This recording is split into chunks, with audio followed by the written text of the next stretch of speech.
दोस्तों, मेहरबानों, कदरदानों, मेरी घिसी-पिटी लाइन सबको याद हो चुकी है। अभी तक आपको अगर नहीं याद हुई तो फिर इसका मतलब यही है कि आप हमारे रेगुलर सब्सक्राइबर नहीं हैं और आप मुझे रोज़ाना नहीं देखते, लेकिन क्योंकि मैं रोज़ कहीं न कहीं अपना बूथा जो है, वो कैमरे के ऊपर लेके आ जाता हूँ। मीरब जो है वो आपको कभी भी नज़र आती है। इस चैनल पे हम 11 दिन से वीडियो नहीं लेके आ सके, उसके लिए हम माज़रत चाहते हैं। हमने एक वीडियो डालने की कोशिश की थी, लेकिन उसकी कुछ वजूहात की वजह से हमें वो जो वीडियो है अभी थोड़ा-सा उसको हमने थोड़ा डिले कर दिया है। वो वीडियो दोबारा रिलीज़ की जाएगी जब सही वक़्त आएगा और जब ऑब्वियसली उम्र और आर की प्रमोशन स्टार्ट हो जाएगी। तो अब इस बात पे मीरब को बहुत ज़्यादा गुस्सा आया था, तो मैं पहले पूछना चाहता हूँ, मीरब कैसी हैं आप? मैं ठीक हूँ बिल्कुल। आप बताएं, आप कैसे हैं? I am refreshed, I am good. मैंने अभी बहुत लेट नाइट डिनर की है और लेट नाइट डिनर करने की वैसे मुझे आदत नहीं है, लेकिन अब मेरी आदत बनती जा रही है because I am a bloody YouTuber now so या दैट्स व्हाई। सो तेरी मेरी हाँ, कहानियां। तेरी मेरी कहानी है। What तेरी मेरी कहानियां? The movie, the the the movie तेरी मेरी हुँ, कहानियां, and basically a collection of three movies, तेरी मेरी हुँ, कहानियां. So this is what we have for our viewers या today. हम आज तेरी मेरी कहानियां को रिव्यू करने वाले हैं, जिसमें इट्स बेसिकली तीन कहानियों की एक कलेक्शन है. बेसिकली तीन हुँ, कहानियां हैं जिनको आज हम रिव्यू करेंगे. एक ही उसके अंदर एक ही सिनेमैटिक, आप जिसको कह सकते हैं कि एक इसका एक जो पोस्टर था ना, हमने जब सिनेमा में मैंने देखा था, उसमें बड़ा अच्छा लिखा हुआ था: three hmm, directors, three stories, one cinematic अच्छा, experience, something like that was written. तो एक सिनेमैटिक एक्सपीरियंस, एक दफा में आप तीन कहानियां देख लेते हैं एक ही गो में. I think in the matter of one 1 hour and 45 hmm, minutes. तो इसमें हमने तीन कहानियां देखी हैं जिनको आज हम रिव्यू करेंगे, उन पे हम बात करेंगे. uh, आप बताएं शायान, आपने भी देखी हैं ये मूवीज तीनों? Short stories I would say, short films I would hmm. Say. तो कैसा था आपका देखिए, एक्सपीरियंस? पहली बात तो ये कि मैं अपनी आवाम से झूठ नहीं बोलना चाहता और मैं ये लोगों को बताना चाहता हूँ कि मैंने पहले 23 मिनट मूवी के मिस कर दिए थे। तो पहले 23 मिनट मैंने नहीं देखे एंड बात ये है कि मुझे बहुत रिफ्रेशिंग कॉन्सेप्ट इसलिए लगा क्योंकि पाकिस्तान में ऐसा एक्सपेरिमेंट किया नहीं जाता, ऐसी मूवीज़ नहीं बनाई जाती। मैंने कल 2 मूवीज़ देखी हैं, आपको मैं सच्ची बात बताऊँ, कल मैंने 2 मूवीज़ देखी हैं। एक मैंने देखी मी before you, I hope I am taking the correct correct name. और एक मैंने देखी केदारनाथ, जो कि मैंने नहीं देखी हुई थी, इवन दो मुझे सुशांत सिंह राजपूत बड़े पसंद है। तो बात इतनी सी है कि हम लोग ना उस लेवल को की इच्छा रखते हैं, उस लेवल की चाहत रखते हैं कि वो लेवल हमें हमारी फिल्मों में नसीब हो जाए। ये जो दो मूवीज का मैंने नाम लिए, लेकिन वो बहुत सेल्डम होता है, इट्स वेरी सेल्डम की हो, बहुत कभी कभार होता है। अच्छा, ये जो मूवी थी ना, ये वाली जो मूवी थी, it was inspired from ludo, but ludo में हर कहानी एक दूसरे से कहीं ना कहीं कनेक्टेड थी। हालांकि लूडो में कहीं भी जो आपस में जो कैरेक्टर्स हैं वो प्रॉपरली ये नहीं दिखाया जाता कि इनका कोई रिलेशनशिप है आपस में, लेकिन वो एंड में कनेक्ट किया जाता है, एंड में कनेक्ट होता है। शुरू में कहीं भी किसी का आपस में कोई कनेक्शन नहीं होता लूडो में, जहां तक मुझे याद है। जो चार स्टोरीज होती हैं उसके, उनका कहीं बीच में भी नहीं दिखाते कनेक्शन, सिर्फ ये बताते हैं कि आपस में ना आस-पास चल रहे हैं, आस-पास गुजर रहे हैं, ये हो रहा होता है।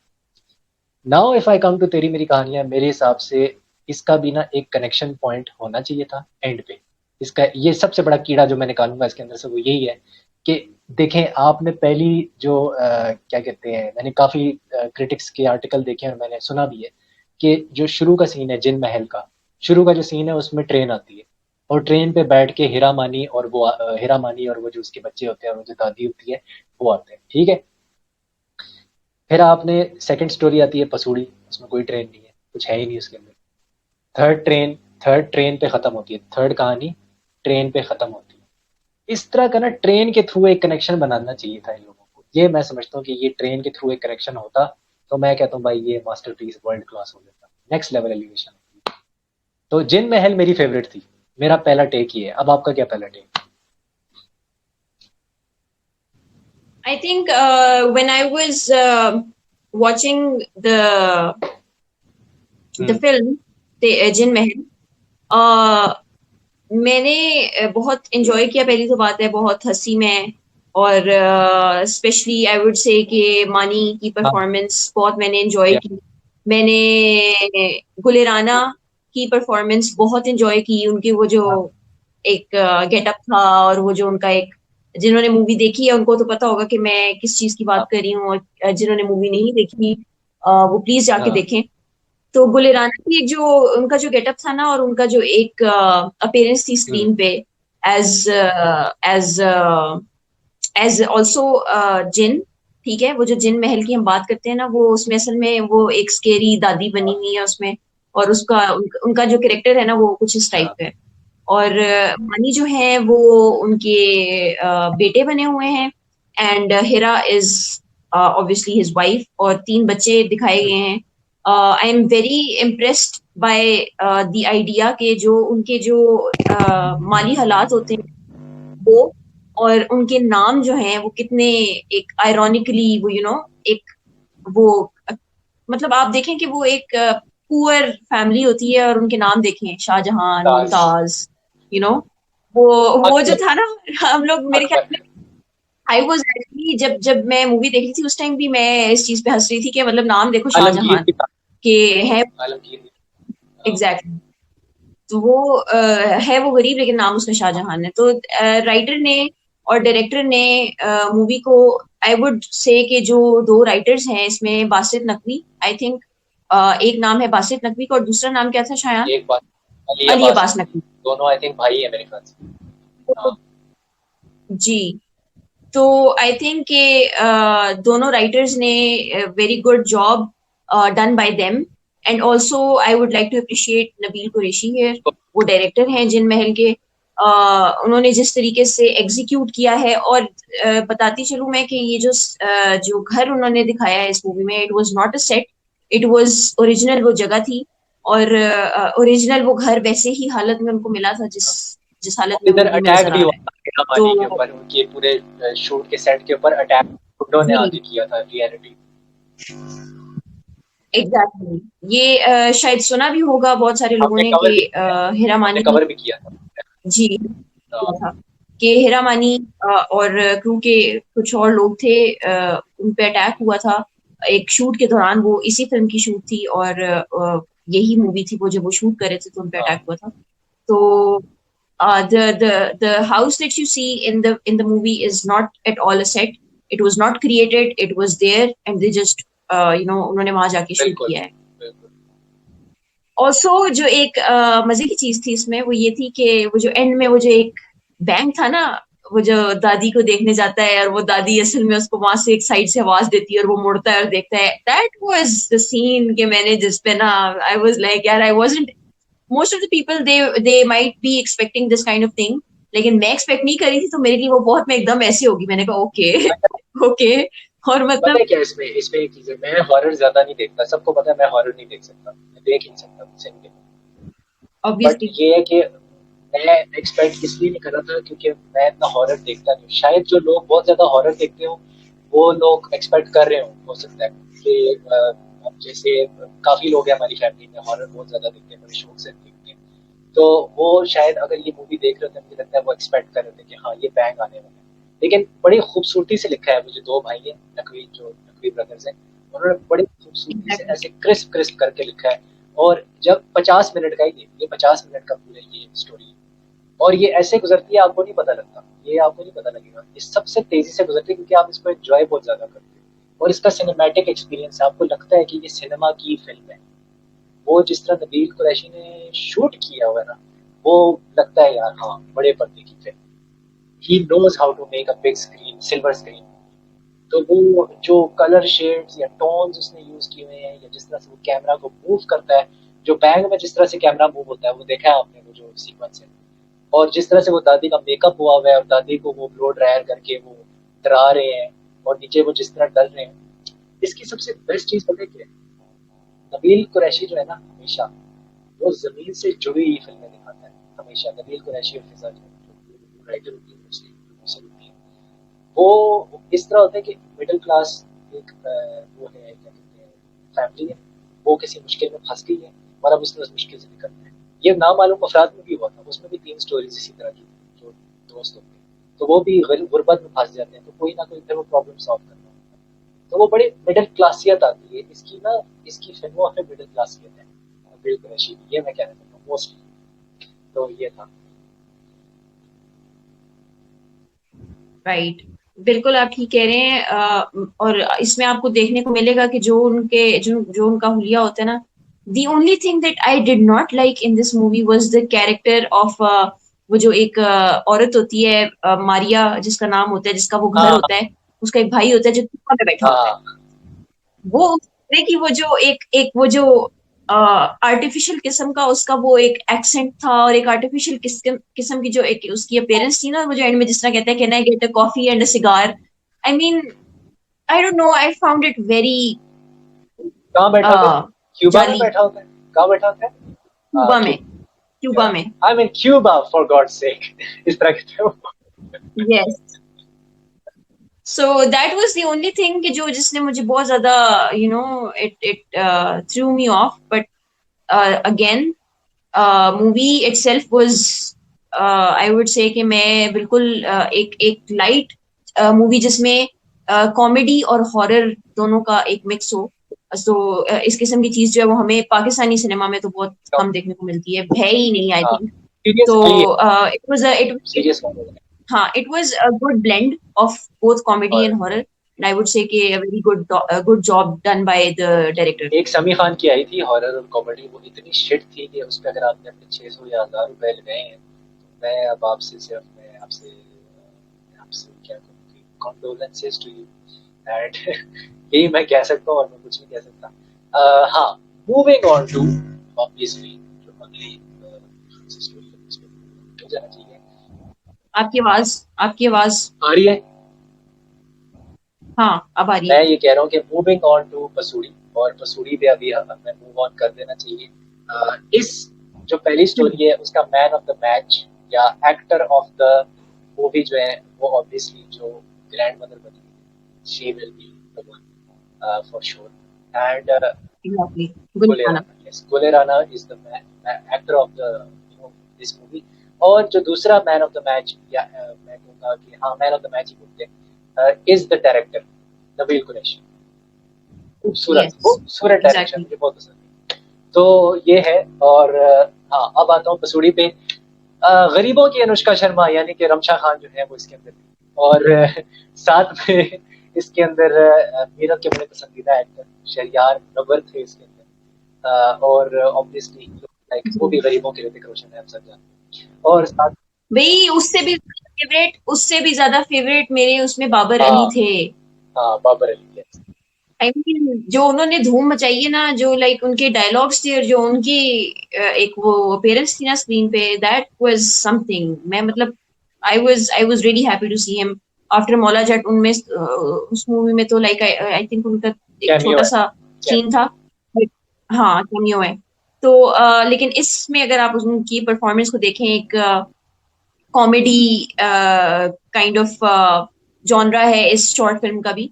तो उसमें अगर आप इनकी एक्टिंग देखें, परफॉर्मेंस देखें, तो you know, I mean dialogues जो हैं, लैला वास्ती हैं इसमें, शहरियार मुनव्वर हैं, रमशा खान हैं, I mean every one was very good with their performances. But Shayan, but, but लेकिन, लेकिन बट ये क्या आता है? क्या आगे क्या आता है बताओ? What do you think overall movie जो थी, उसका कॉन्सेप्ट जो था, उसके बारे में आपको क्या लगता है? मैं अपना पॉइंट ऑफ व्यू बताऊंगी, लेकिन आप भी बताएं देखिए, मैं प्लीज। शदीद कीड़े निकालने लगा हूँ यहाँ से, पहली बात ये है, कि मेरा काम कीड़े निकालना है। निकालें, बात निकालें। ये है कि मैं मरीना खान की डायरेक्शन से बहुत ज़्यादा एक्सपेक्ट कर रहा था। मैंने बहुत एक्सपेक्टेशंस लगा के रखी हुई। देखिए, वो लेजेंड है, no doubt. She has always been a legend. मेरे दिल में बड़ा एक सॉफ्ट कॉर्नर है उनके लिए, क्योंकि मैंने पूरा उनके जो ड्रामे देखे हुए हैं, धूप किनारे टाइप के, तन्हाइयाँ, सारा देखा हुआ है। तो बात ये है कि इन्होंने अभी डायरेक्टोरियल काफ़ी प्रोजेक्ट्स किए ड्रामों में। ड्रामों की हद तक तो she is fabulous, fabulous direction, no doubt कि ड्रामा बनाना आता है। लेकिन यहाँ पे मैं डिसअपॉइंट हुआ हूँ। मुझे लगता है एक 40 मिनट की या 30 मिनट की जो स्क्रिप्ट है ना, उसको अभी शॉर्टन करना मजीना खान को शायद नहीं आता, या शायद उनको सीन्स को निट करना नहीं आता, या स्क्रीन प्ले को प्रॉपर तरीके से एग्जीक्यूट करना अभी शायद नहीं है। I think it will take time for, I think it might take more time, क्योंकि अभी डायरेक्शन उन्होंने अभी अभी स्टार्ट किए, 4-5 साल मेरे मन से हुए, और ज्यादा प्रोजेक्ट्स नहीं किए, मतलब ड्रामों में इतने ज्यादा नहीं किए, तो वो मैं डिसअपॉइंट था। दूसरा, कुछ एक्टर्स थे जिनकी एक्टिंग से I was not satisfied. One of them is Ramsha Khan. देखिए, उनका उनका कैरेक्टर भी बहुत लूजली लिखा हुआ था। इसके जो राइटर थे बासित चौधरी से भी बहुत डिसअपॉइंट हुआ मैं। उसका रीजन ये कि बासित चौधरी बहुत पावरफुल स्क्रिप्ट्स लिखते हैं, बहुत पावरफुल स्क्रिप्ट्स होती हैं, पंचेस पावरफुल होते हैं कॉमेडी के। इसमें कॉमेडी के जो पंचेस लेके आ रहा था ना बंदा, वो एक बंदा लेके आ रहा था, बाबर जी, बस। और कहीं से पंच नहीं आ रहा, कहीं से भी पंच नहीं आ रहा। One source of punch comedy का वो बाबर है। तो ये दो चीजें जो थी ना, एक डायरेक्टोरियल पॉइंट ऑफ व्यू से और एक राइटिंग के पॉइंट ऑफ व्यू से, मैं बहुत डिसअपॉइंट। यही तो दो रूह होती है, ये तो रूह है प्रोजेक्ट की आपकी। आई थिंक मैं मोस्टली ब्लेम करूंगी राइटर को, क्योंकि uh, पहले सीन से ही ना आप मतलब गाना was okay, performance was okay, it was short okay, ठीक है, it was a good song, but again एक बंदी को एक लेटर रिसीव हो रहा है या एक नोटिस रिसीव हो रहा है आजकल के दौर में, जिस वक्त आपको ईमेल्स आती हैं या आपको ईमेल के थ्रू इन्फॉर्म किया जाता है कि यार you have been finalized for this, और आई मीन अगर आप इंटरव्यू के लिए भी जाएं तो आपको ईमेल ईमेल आती है, आती आपको कभी कोई है, लेटर हाँ। नहीं आता। तो आई मीन आजकल के इलेक्ट्रॉनिक मीडिया का जो दौर है, उसमें अगर आपको खत रिसीव हो रहा है, तो that was something that I notice first. Second, it was very, मतलब आपकी ना इंटेलेक्ट को, और वो जो एक लॉजिक है ना, उसको हिट करता है ये आके, और मतलब आप सोच में पड़ जाते हैं कि यार ऐसे ऐसे कभी हो सकता है कि एक शादी वाले दिन एक लड़की अपनी शादी से ज्यादा जरूरी समझ ले एक ऑडिशन को? ऐसा हो सकता है, I mean I am not saying कि ऐसा नहीं हो सकता, but then again a writer such as बात सही Vase himself, I wouldn't expect something like this from from है, such a हाँ। writer, such a good या writer. It's good. So this is what was very disappointing for me. अगर performance की again मैं बात करूं, बाबर अली आप मैन उनकी ऑफ द मैच, अगर उनको आप एक्टर ऑफ द देख लें, मैच, एक्टर ऑफ द तो ही वाज ब्रिलियंट, ठीक ब्रिलियंट। है। उनकी उनकी जो एक्टिंग थी, it was brilliant. Shehryar Munawar की अगर मैं बात करूं, he was good, he was good. Too good. Ramsha आपने कहा, I would agree with that, मैं बिल्कुल उसके साथ एग्री करूंगी, but again I would also say कि डायरेक्टर का भी इसमें बहुत नहीं, बड़ा मैं हाथ ये होता कह रहा था कि उनका कैरेक्टर जो था ना, जो कैरेक्टर था वो लूजली रिटन था बहुत ज्यादा। है। जी, बिल्कुल हाँ, बिल्कुल था। ये मतलब। सो आई मीन ये दूसरी वाली मूवी ने मुझे थोड़ा सा वो किया, गाने से जब गाना आया स्टार्ट में तो आई वाज लाइक नाउ कुछ फील गुड चीज आने वाली है, बट ऐसा हाँ, हुआ नहीं। इवन दो वार्डरोब बहुत अच्छा था, मुझे तो वार्डरोब ठीक लगा। जी, उससे मैं बिल्कुल। जो आपका जो वो एक एक एनवायरनमेंट था पूरा, एक घर था, शादी का घर था, वो जो सब एक पूरा एनवायरनमेंट दिखाया हुआ, इट वाज वेरी हाँ, गुड। बट देन अगेन हाँ। These are the things that you notice and eventually आप डिसअपॉइंट होते हैं अगर कुछ ऐसा ठीक ना हो, specially dialogues, story and performance. I would say कि परफॉर्मेंस पे थोड़ा सा एक उनको एज मिल गया, लेकिन otherwise I I don't think कि it could have been better. मैं हमेशा ये कहता हूँ कि देखें, एक तो कैरेक्टराइजेशन इंपॉर्टेंट होती है, एक बैक स्टोरी इंपॉर्टेंट होती है, और एक कैरेक्टर आर्क कहाँ पे खत्म हो रहा है वो इम्पोर्टेंट होता है। इसका इस जो स्क्रिप्ट थी ना, ये वाली पसूड़ी, इसमें एक भी कैरेक्टर ऐसा नहीं था कि पता लग रहा हो कि यार यहाँ पे कैरेक्टर आर्क इसका खत्म हो गया, यहाँ पे जी कैरेक्टराइजेशन अच्छी लिखी हुई है और यहाँ पे इसकी बैक स्टोरी आ रही है। वो नहीं था, वो क्लैरिटी नहीं थी। मेरे हिसाब से तो मुझे नहीं नजर आई। पिछली जो स्क्रिप्ट हमने डिस्कस की है उसमें ये क्लैरिटी थी, वो जो जिन महल है उसमें थी, इसमें। सो आई थिंक वो हमें थोड़ा सा ना, हमारी राइटर्स को थोड़ा सा उस पर काम करना चाहिए। और वासे चौधरी को तो हम कुछ कह नहीं सकते। आई थिंक ये मोस्ट पुअरली रिटन स्क्रिप्ट है अपनी करी मेरे हिसाब से, तो वो है। अब मेरे ऑल्दो कुछ सीन्स ऐसे थे जो मुझे अच्छे भी लगे, but then as a whole अगर आप उस सबको देखें तो आई वुड से कि यस, अब आते हैं, देयर वाज अ लॉट। हाँ, अब आते हैं रियल मुद्दे पे जो हम डिस्कस करना चाह रहे हैं। और जो चीज है वो ये है कि खलील और रहमान कमर ने लिखी है अगली वाली, ठीक है। अब मैं जो हूँ ना, मैं इसका साइको एनालिसिस करूंगा और मैं इस तरह से करूंगा कि जो बंदा इंटरव्यूज देता है ना टीवी पे आके, उसको मैं बिल्कुल निगेट कर दूंगा, ठीक है, बिल्कुल मैंने निगेट कर दिया उसको, मैं जानता ही नहीं उसको। और जो उसका जो आर्टिस्ट का जो आर्ट का वर्क है ना, हम उसको उस तरह से देखें। हम कोशिश करेंगे कि हम उस तरह से देखें उस आदमी को, अपने दिमाग में नहीं देखें। वो खिड़की अपने बंद कर, ठीक है, वो खिड़की बंद होती है। अब ये जो है, इसका नाम पहले हम नीरव बताएंगे। नीरव, इसका क्या नाम था इस स्टोरी का? इस सॉरी, स्टोरी का नाम क्या था?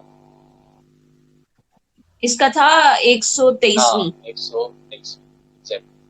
तो इसमें जो खलील रहमान का मतलब, हाँ, 123वां, आई एम सॉरी, 123वां। 123। अब ये डायरेक्ट किया ऑब्वियसली खलील रहमान कमर के जो फेवरेट डायरेक्टर है वो नदीम बेग है, क्योंकि नदीम बेग के साथ प्यारे अफजल से लेके आज तक हर चीज है, इवन मेरे पास तो हम अब आते हैं कैरेक्टर्स के ऊपर, क्योंकि इस स्टोरी में 3 कैरेक्टर्स इंतहाई इम्पोर्टेंट है, 3 कैरेक्टर्स। और अगर हमने उनके साइको एनालिसिस के साथ जस्टिस ना किया तो मैं हम पढ़ जाएंगे, हमें कोई हक नहीं है कि हम आगे रिव्यू करें। हाँ जी, तो पहला कैरेक्टर होता है महविश हयात, ठीक है। महविश हयात का कैरेक्टर होता है, कैरेक्टर का सदफ। क्या नाम है? सदफ। हाँ, सदफ। दूसरा वहाज अली, जो कि मेरे हिसाब से मैन ऑफ दिस मूवी था, वहाज अली। उस Obviously, बंदे ने, मैं बहुत बड़ा बोलने लगा, बहुत बड़ा बोले ये मुझे नुमान इजाज किया, और मैंने एक प्रोजेक्ट देखा हुआ है यंग नुमान इजाज, तो मुझे इसकी याद दिलाई। और तीसरा मेरा फेवरेट, अमिताभ बच्चन ऑफ पाकिस्तान, जाहिद है। तो ये जो थे ये 3 कैरेक्टर्स। शाहिद अहमद। और इसमें वो भी है जो जिसके साथ वो चीट कर रहे होते हैं, आमना इलियास, तो वो है। अब ये हो गया, ठीक है। मेरा आपका पहला इंप्रेशन क्या था इन 3 कैरेक्टर्स को लेके? पहले मैं भी शहराज से शुरू करें। जब मूवी स्टार्ट हुई है Shayan, I knew and obviously you obviously know कि मैंने आपको बताया था कि मैं वेट कर रही थी। मैं मूवी देखने ही इस इस वाली स्टोरी को देखने गई थी, लाइक इस दिस स्पेसिफिक हाँ, शॉर्ट फिल्म 123वां। exactly. तो obviously when the movie starts you see Mavish sitting in the हाँ, train, ठीक है, वहां पे एक कपल looks भी होता है। extremely beautiful, that's that. हाँ, जी, शी लुक्स एक्सट्रीमली हाँ, अट्रैक्टिव एंड साड़ी उन्होंने पहनी होती है और वो ट्रेन पे बैठ के कराची जा रही होती है। बिल्कुल। जब मूवी स्टार्ट हुई है ना, मुझे ऑटोमेटिकली फील आनी शुरू की ये कुछ आर्टिस्टिक, कुछ थोड़ा सा हटके कुछ चीज है, लाइक थोड़ी सी डिफरेंट कुछ स्टोरी हाँ, है, you know, not the usual kind of content you see on the screen, it's not हाँ, दैट। ठीक है, क्योंकि मेविश की जो अपेयरेंस थी, first of all it was not the usual shalwar kameez और द यूजुअल गेटअप और the usual wardrobe you see are women wearing on screen. ठीक है, it was a sari, very plain sari जो आप मोस्टली विद्या बालन को पहनते हुए बिल्कुल। देखेंगे, ठीक है, या किसी इंडियन एक्ट्रेस को पहने हुए देखेंगे। Bengali I am very lady happy. की तरह, Bengali lady, sorry. Bengali lady जैसे। हाँ, जी, I am extremely happy with the wardrobe, with the hair, with the on point. face. मुझे उस पे कोई, बिल्कुल मुझे उस पे कोई वो नहीं है। अब दूसरी चीज जो मैंने नोटिस की वो था 40 रूल्स ऑफ लव, जो वो पढ़ रही थी। उससे मुझे अंदाजा हो गया कि ये क्या होने वाला है यहाँ। ठीक है, क्योंकि वी ऑल नो, जिसने 40 रूल्स ऑफ लव पढ़ी है उसको पता है कि भाई वो बुक जो है वो किस बारे में है। ऑब्वियस सी बात है, as the name suggest. And then there is a elderly couple जो साथ उनके बैठा होता है, और वो अपनी बातें कर रहे होते हैं। ऑब्वियसली एक शादीशुदा कपल उन्होंने दिखाया, वो अपनी बातें कर रहे होते हैं बैठे। And then there is a man sitting there जो कि लैपटॉप पे अपना काम कर रहा होता है, और वो नोटिस कर रहा होता है अपने वेयर अबाउट, अपने अपने इर्द गिर्द लोग क्या कर रहे हैं, क्या है, क्या हो रहा है। एंड दैट इज हाँ, ऑल और वो परिकार में भी थे, वो बेसिकली। एक्टर जो थे। वो परिजाद में भी थे, वो इश्किला में इसके भी नाम थे। एंड उनको हमने वेरियस प्रोजेक्ट्स में देखा हुआ है, ड्रामाज में देखा हुआ है। फिर होती है एंट्री हमारे हीरो की, ठीक है, जिसको मैं देखने को तड़प रही थी। फिर एंट्री होती है हमारे हीरो द की, न्यू जनरेशन, और वो है वह। Romaan Ejaz, the new generation. Yes. अब banker, banker cum painter artist Wahaj Ali, ठीक है, उनका नाम इसमें असद होता है मूवी में। तो वो आते हैं एंड उनके उसके हाथ में टिकट होता है, और टिकट देखते हैं वो, और देखते हैं लड़की हाँ, को। अब वो क्या, देखें उधर से ये समझ में आती है कि यार हो सकता है कि उसकी सीट कोई और हो, लड़की देख के वो यहाँ हाँ, बैठ गया हो, हो यू नो। सकता है बिल्कुल। तो मुझे उस सीन में ये भी फील आई थी कि हो सकता है कि ये आगे जा रहा हो, उसकी सीट आगे हो, लेकिन ये बस लड़की देख के यहाँ रुक गया है और ये यहाँ हाँ, बैठ गया है। the thing that you know आपको बिल्कुल कैप्चर कर लेती है ना इस मूवी में, वो ही चीज सबसे ज्यादा इंपॉर्टेंट हाँ, होती है। That is the dialogues. Dialogues.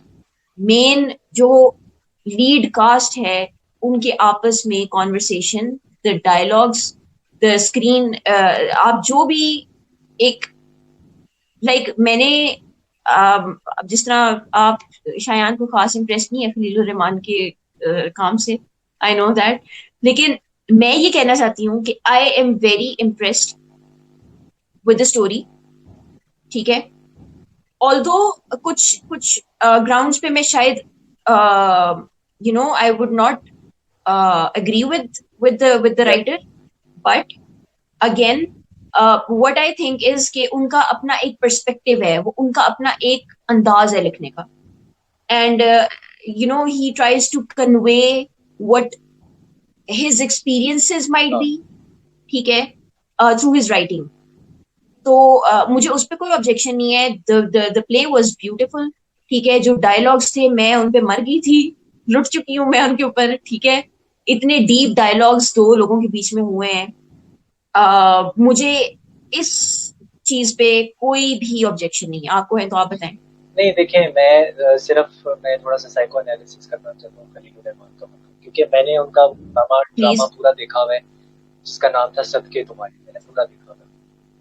और वो उनकी अपनी मूवी पे बना था, अपनी जिंदगी पे बना हुआ, ठीक है। जो जिंदगी पे मायरा बना। खान का किरदार है, आप अगर मायरा खान का किरदार देखिए, जिससे वो मोहब्बत करता है, उनका जो कैरेक्टर है, अदनान मलिक ने हुआ है, तो देखिए वो जो किरदार होता है, आप उसको देखें, वो क्या है, किस चीज की सिंबलाइजेशन है, वो वफा का पैकर है।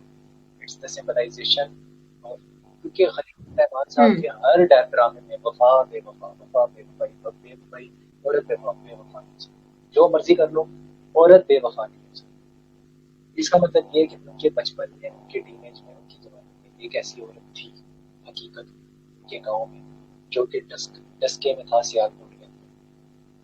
वो एक ऐसी लड़की थी जिसको वो हर स्टोरी के अंदर आके पोर्ट्रेट करते हैं। और मैंने उनके काफी ड्रामास देखे हैं, तो he does portrait like that. Obviously मैं उनकी इस बात से एग्री नहीं करता कि अगर एक मर्द है, वो चीट करी जा रहा है, चीट करी जा रहा है, चीट करी जा रहा है एक औरत को, और औरत 123 मरतबा उसको चांस मिलता है फ्लर्ट करने का, चीट करने का, और वो चीट नहीं करती, ठीक है। जस्ट इसलिए क्योंकि उसको उस मर्द के साथ रहने के लिए आदत है, क्योंकि मैं भी शायद का डायलॉग है, डायलॉग में कहती है कि मुझे आदत हो गई है तुमसे, पहले मुझे मोहब्बत थी, अब मुझे आदत हो गई है तुमसे, तुम्हारे साथ रहने की। तो जितनी देर में मेरी वो आदत छूटती है, उतनी देर में मैंने सोचा कि क्या पता तुम बदल जाओ। ये एग्जैक्टली। खलील रहमान कमर बोल रहे हैं अपने डायलॉग के। So this requires deep psycho और ये वो तब बोलती है जब वो ट्रेन में जब वो सफर खत्म होता है और वहाज और वो जो क्या नाम है उनका वो अलग हो जाते हैं, ठीक है। अब वहाज जाता है मशल खान के पास और मजे की बात ये है कि वहाज का जो कैरेक्टर होता है वो भी शादीशुदा होता है और शादीशुदा के बाद वो एग्जैक्टली। उसका केस चल रहा होता है कि वो सोच रहा होता है कि जी मैं अपनी बीवी को तलाक दे दूंगा, मैं डिवोर्स फाइल कर दूंगा, डिवोर्स बल्कि वो फाइल कर चुका हूँ, कर चुका हूँ।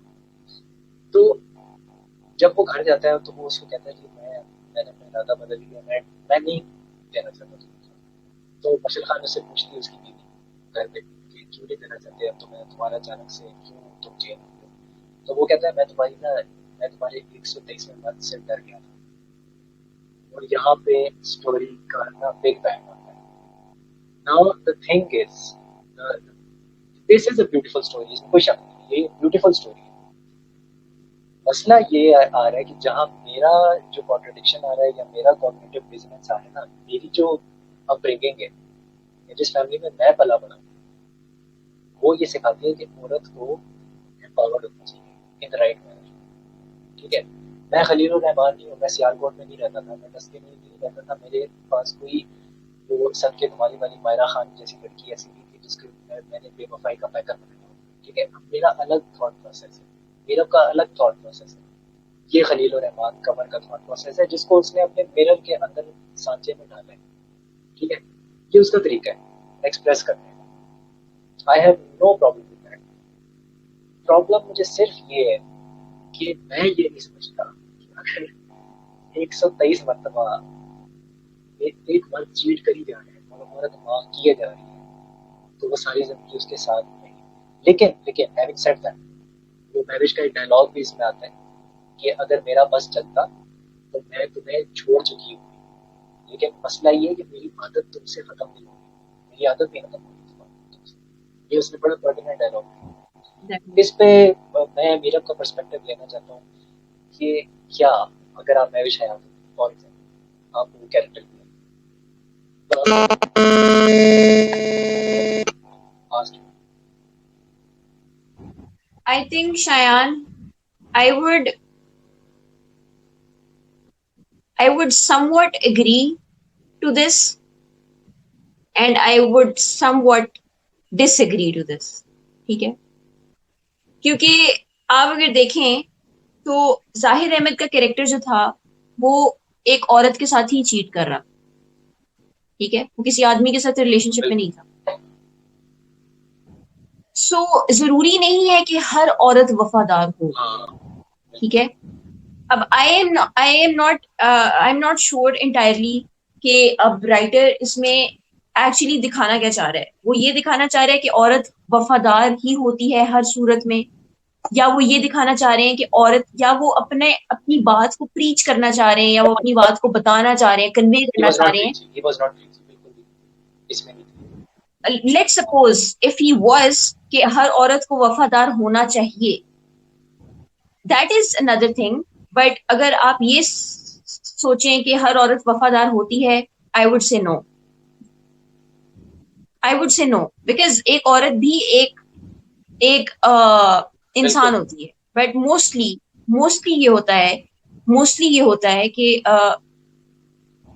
जो औरत होती है हमारे यहाँ पे, एक माइंडसेट है कि एक शादीशुदा औरत जो है उसका जीना मरना सिर्फ उसके हस्बैंड के साथ, ठीक है, एक मैरिड हाँ औरत, which is very true. And mostly what women do, because ये जनरेशन से और ये हिस्ट्री अगर आप उठा के देख लें तो ये चलता आ रहा है कि विमेन इज, शी नोज कि I can not, and it is known, ठीक है, इट इज अंडरस्टैंडेबल कि एक औरत जो है वो बहुत सारे आदमियों के साथ नहीं रह सकती, but a man he can get married twice thrice, उसकी दो बीवियां भी हो सकती हैं, उसकी तीन बीवियां भी हो सकती हैं। सो somehow a girl or a woman, she she is uh, she is just वो उस चीज के साथ अपने आप को एडजस्ट कर लेती है, ठीक है। नाउ शी नोज कि यार मैं इस इंसान के साथ हूँ, अब what I can do is I love him, ठीक है, let's suppose I love this person, ठीक है, the person sitting next to me, I just love this person, ठीक है, and I am married to him. Now he starts cheating on me, ठीक है. एक time पे बहुत, जिस तरह महविश अपने अल्फाज होते हैं महविश के अपने, सदफ के अपने, कि मैं एक टाइम पे रोई भी, मुझे एक टाइम पे गुस्सा भी आया, लेकिन फिर मैंने सोचा कि let's wait, let's wait till this person gets over this habit of his, and let's see if he comes back to me, ठीक है. This is what every woman will expect from her husband or her man or whoever she is with, ठीक है. So ये एक आप इसे कह लें कि एक ना एक औरत के अंदर होता है. she just, you know, she is okay, she is not okay, and she is okay at the same time with whatever is happening, and she tries to you know, act normal and adjust to what is happening, ठीक है. सो I think कि किसी extent तक ये बात ठीक है, but किसी एक्सटेंट तक ये बात ठीक नहीं भी है कि एक औरत हमेशा वफादार होती है. बिल्कुल, मैं वही बात कर इट्स रहा हूँ, नॉट मैं लाइक वही दैट. बात कर रहा हूँ कि वो ये कोशिश कर, वो जरूर क्योंकि देखें, एक औरत एक इंसान, मैंने जैसे पहले बोला, एक औरत एक इंसान होती है, और वो उसका ये होता है कहीं ना कहीं दिल में, हर इंसान के आता है कि यार अगर ये मेरे साथ ये कर रहा है तो मैं क्यों नहीं कर सकता. तो दिस इज द थिंग. देखिए, मैं जो सीधी बात थी ना, मैं ये कहना चाह रहा था कि वो पोर्ट्रे करते हैं हर ड्रामे में, ये उनका है सिग्नेचर. हाँ, और एग्जैक्टली. बहुत से ड्रामों में आपने देखा होगा वो खुला की बात करते हैं, जैसे कि जरा याद करते हैं, तो वो खुला का जो सारा प्रोसेस है और वो सारा कुछ ना, कि वो लेना चाहिए या नहीं लेना चाहिए, वो भी काफी ड्रामोस में उन्होंने रिपीट किया. ये थीम्स वो रिपीट करते रहते हैं, हर वक्त वो रिपीट करते हैं. ये 7-8 प्रोजेक्ट्स में उन्होंने रिपीट किया, ये जो उनके बड़े बड़े हिट प्रोजेक्ट्स हैं. अभी आप देखें, वो जो 2 टके की औरत वाला हाँ, जो डायलॉग था, मेरे पास तो उसमें भी बेवफाई है, उसमें भी वफा औरत से बड़ी वफादार कोई नहीं. वही है ना चीज, थीम वही रेप्लिकेट हो रही है, ये मैं कह रहा हूँ. और जब अगर आप सदके तुम्हारे देखें ना, आपको पता लग जाएगा कि राइटर का थॉट प्रोसेस कहाँ से आता है, आपको समझ आएगा अगर आप गौर से सदके तुम्हारे देखेंगे. लेकिन ऑब्वियसली उसके एपिसोड होते हैं, अगर हम जैसे रिव्यू करने वाले लोग हैं तो वो करें. अच्छा, Zahid Ahmed first of all, great for this character. He has a brilliant voice. I love his voice. और मेरी फैमिली में बहुत लोग कहते हैं कि ये तो अमिताभ बच्चन जैसा लगता है, और ये मेरा ओपिनियन है. आमना इलियास, मैं हमेशा उनका, मतलब मैंने बड़ा उनको एडमायर किया है. बाजी में आई थॉट जो उनका कैरेक्टर था बाजी में, आई थॉट उनकी one of the best performances हैं टू टिल डेट. और वो भी उन्होंने मीरा के साथ किया था, तो वो बड़ी अच्छी लग रही थी. She looked hot. Zahid Ahmed और उनकी केमिस्ट्री काफी अच्छी लग रही थी. एक चीज है जो मैं जिस पे मैं बात करूंगा, वो जो कुतिया वाला वो Exactly. That was very irrelevant. That was irrational, irrelevant and illogical, जिसको कुछ समझ नहीं आया कि तो वो वाली चीज थी जो मुझे लगता था कि अगर मैं होता डायरेक्टर, जो कि obviously नहीं, लेकिन मैं उसको काट देता, आखिरी मोमेंट पे भी होता तो मैं काट देता. वो मुझे नेसेसरी लगा. और इस तरह के रिकरिंग सीन्स मैंने पहले खलील और रहमान के ड्रामों में देखे हैं. ये कुतिया और ये कहो ना, ये कह के ये सिम्बलाइज करो ना, ये वाली चीज होती है. तो ये रिपीटिशन बहुत ज्यादा है इस चीज की. वो क्यों है? क्योंकि उनका चाइल्डहुड इससे मुंसलिक है, उनका जवानी इससे मुंसलिक है, और उनके डायलॉग्स बहुत भारी होते हैं, तो वो अपने एक सर्टेन वे में अदा करते हैं. एक रिदम होता है, एक टोन में अदा करते हैं. हर कैरेक्टर ने एक टोन में, मोनोटोनस टोन में किरदार को, डायलॉग्स को अदा किया. वहाज की आप बात करें तो बेहतर है कि उनके एक्सप्रेशंस को आप थोड़ा सा रीडिफाइन करें. वहाज, आई थिंक, यार मैंने जब मूवी देख ली ना, आई मीन पहले तो मैं देख रही थी और देख ही रही थी, लेकिन जब मैंने देख ली ना, जब मैं फाइनली सिनेमा से बाहर निकली, मैंने कहा यार this guy is actually made for the big screen, ठीक है. his expressions, his appearance as a whole, एक बड़े पर्दे पे या बड़ी स्क्रीन पे इज समथिंग एल्स यार. it is something else. And they should, directors and producers should cast um, Bahaj more in films rather than dramas. He is good छोटी screen पे भी he is wonderful, but I think कि ये जो एक खास, there are people जिनका जिनका जिनके facial expressions, जिनकी body language, जिनकी dialogue delivery, the way they perform is is just, एक बड़ी स्क्रीन के लिए बने होते हैं. तो I think Wahaj is one of those actors.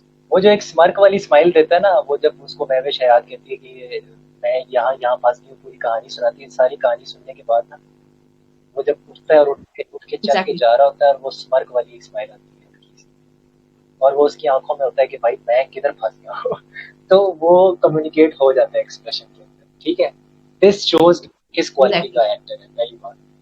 दूसरा ये है कि यार मुझे लगा थोड़ी बैक स्टोरी ना, जो आज की जो बैक स्टोरी, मुझे ऐसा लगा थोड़ी और फर्दर एक्सप्लेन होनी चाहिए, थोड़ी सी. हाँ, Exactly. मुझे ये लगा. हो सकता है लोग डिसएग्री करें, बट मुझे ऐसा नहीं लगा. तो ये था. एंड मैं आखिर में ये कहना चाहता हूँ, कोई चीज़ हमने मिस नहीं की. सो नहीं, I don't think so. आखिर में मैं ये कहना चाहता हूँ कि इस मूवी को अगर आप देखने जा रहे हैं, बहाज अली का जी ये डेब्यू है, इसको ज़रूर देखिए. आप मेस्मराइज होंगे. आपको ऐसा लगेगा कि जब बहाज स्क्रीन पे है तो जादू आ गया स्क्रीन पे, जादू छा गया स्क्रीन पे. If you are going to spend $600, Bahaj is going to save those $600. Yeah, $1,000. That's all I need to say. Yeah, I think you're very right. yes. तो ये वाला सीन था. एंड आई थिंक मैंने बड़े अच्छे तरीके से समराइज कर दिया, और इससे बेहतर मैं समराइज नहीं कर सकता चीज़ को. तो ये है. I think इससे बेहतर मैं भी समराइज नहीं कर सकती ना, मैं कुछ कुछ और कह सकती हूँ. आप ये तो कह सकती हैं कि आपके पास कोई वीकेंड वॉच है. वीकेंड वॉच मेरे पास नहीं है. बस ठीक है, सेम. मेरे पास भी कोई वीकेंड वॉच नहीं है.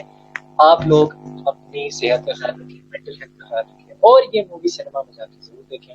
हम मिलते हैं आपसे होपफुली कल. तब तक के लिए हंसता रहा. Bye bye.